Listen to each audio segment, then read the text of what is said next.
Several months ago, my office received a protected disclosure from Eglin Air Force Base indicating that there was a UAP incident that required my attention. I sought a briefing regarding that episode and brought with me Congressman Burchett and Congresswoman Luna.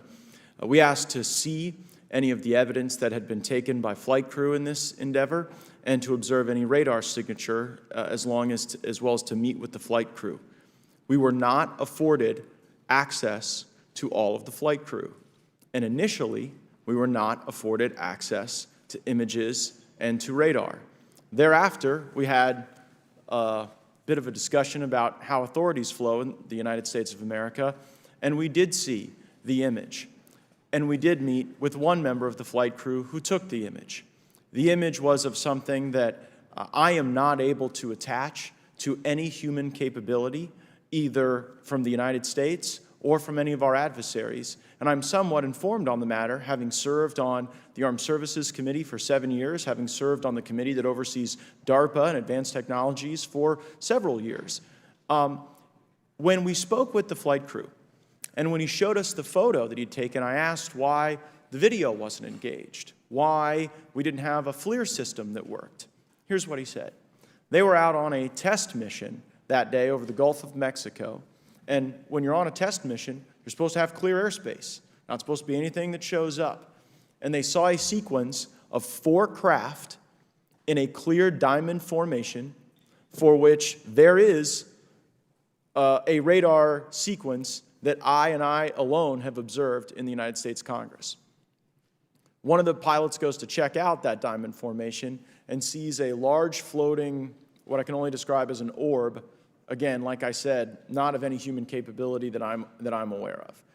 And when he approached, he said that his radar went down, he said that his FLIR system malfunctioned, and that he had to manually take this image from one of the lenses, and it was not automated in collection, as you would typically see in a test mission.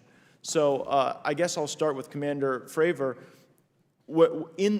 How should we think about the fact that this craft that was approached by our pilot had the capability of disarming a number of the sensor and collection systems on that craft?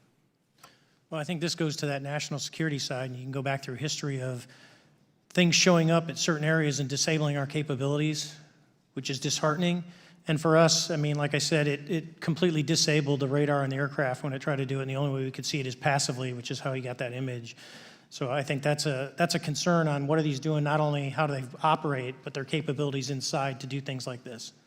And how should we think about 4 craft moving in a very clear formation, equidistant from one another, in a diamond? In all of the phenomenon, perhaps, Mr. Grave, that you've analyzed, have we ever seen multiple craft in a single formation? I have one particular case, and that was during the gimbal incident. The recording on the AT FLIR system shows a single object that rotates. You hear the pilots refer to a fleet of objects that is not visible on the FLIR system, and that was something that I witnessed during the debrief as part of the radar data on the situational awareness page. I would like to add, however, Congressman, there's a small bit of anger, I would say, I would feel that those pilots are still facing that difficulty in reporting this topic, and they don't have the tools to be able to mitigate this issue. It just goes to show how serious this is and why this is such an important issue for our pilots and for our nation. It was stated explicitly to me by these test pilots that if you have a UAP experience, the best thing you can do for your career is forget it and not tell anyone.